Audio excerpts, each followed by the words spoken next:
Selamat pagi seluruh jemaat HKBP Tanjung Sari. Shalom. Sebelum kita membaca firman Tuhan untuk kita renungkan hari ini, mari kita terlebih dahulu menyerahkan diri kepada Tuhan. Kita berdoa. Segala puji dan syukur kami naikkan ke hadapan-Mu Bapa atas penyertaan-Mu bagi kami. Pimpinlah kami ya Tuhan untuk mendengarkan firman-Mu hanya di dalam nama Yesus Kristus, Anak-Mu yang tunggal Tuhan kami. Amin. Saudaraku yang dikasihi Tuhan, firman Tuhan sebagai renungan kita tertulis di dalam kitab Yesaya pasal 44 ayat 21, demikian firman Tuhan. Ingatlah semuanya ini, hai Yakub, sebab engkaulah hambaku, hai Israel. Aku telah membentuk engkau, engkau adalah hambaku, hai Israel, engkau tidak kulupakan. Saudaraku yang dikasihi Tuhan, bagi orang percaya, pastilah terus-menerus mengingat Tuhan Allah. Jika seseorang lupa pada Tuhan Allahnya, maka tentu tidak ada lagi kerinduannya untuk berjumpa dengan Tuhan Allah. Itu sebabnya Allah melalui Nabi Yesaya di sini menyerukan agar bangsanya mengingat Allah. Tidak ada yang lebih indah bagi kita selain diakui sebagai hamba. Adalah sangat indah ketika kita diakui dan dikasihi oleh Tuhan. Tuhan menyatakan, ingatlah semuanya ini, hai Yakub, sebab engkaulah hambaku, hai Israel. Aku telah membentuk engkau, engkau adalah hambaku, hai Israel, engkau tidak kulupakan. Di sini Yakub atau Israel disebut sebagai hamba yang dibentuk oleh Tuhan. Yakub adalah anak bungsu dari Ishak, cucu dari Abraham yang mengambil berkat kesulungan dari kakaknya Esau. Yakub kemudian diberi nama Israel yang berarti putra Tuhan. Itu terjadi di Sungai Yakub.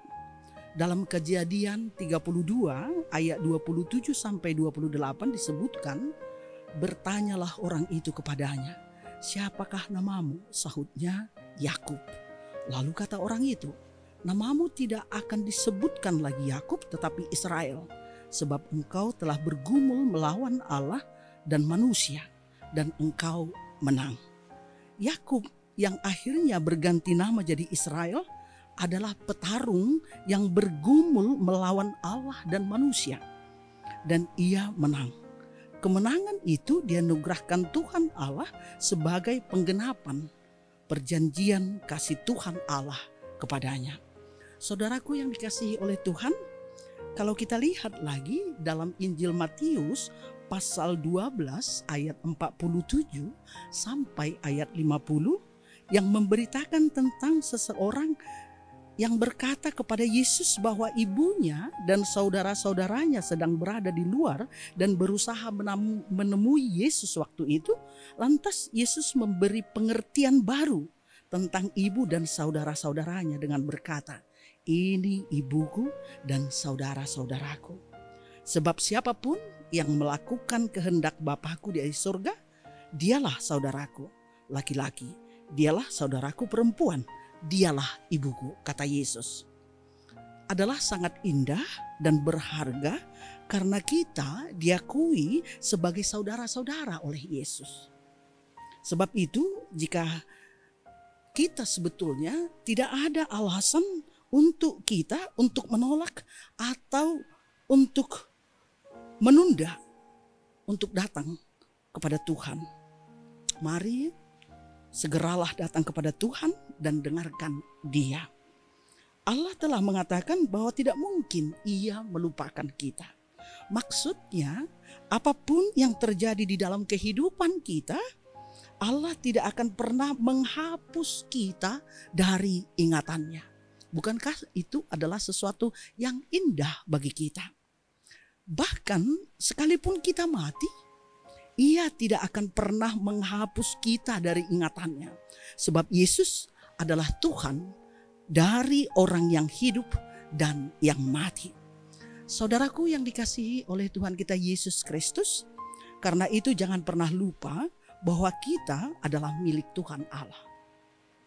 Jangan pernah lupa bahwa Yesus telah menebus kita dengan darahnya di Golgota dan memperdamaikan kita dengan Allah.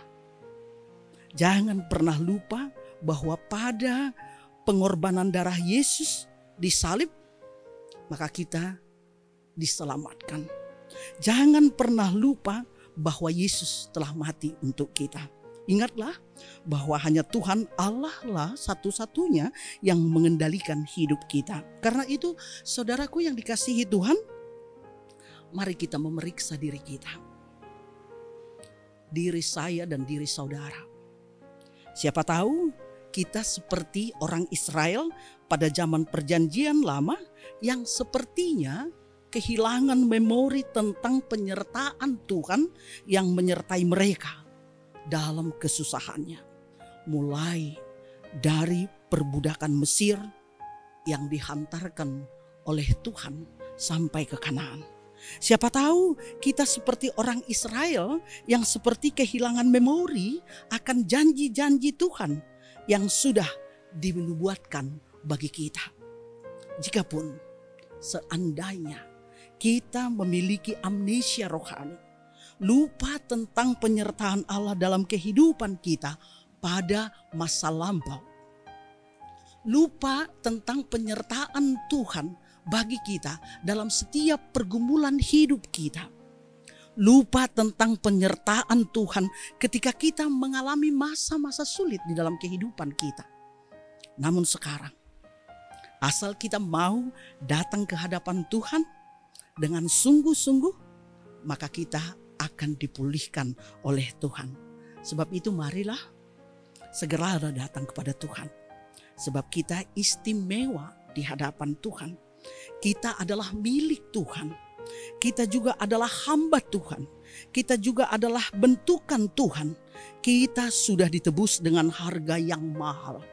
Kita menjadi milik Tuhan.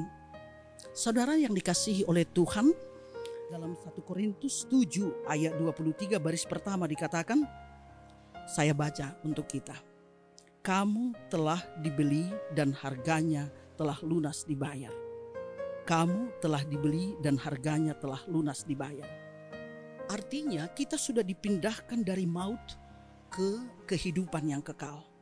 Kita dibela, kita diselamatkan, kita dikasihi, kita dimiliki secara total agar hidup kita hanya bagi Tuhan.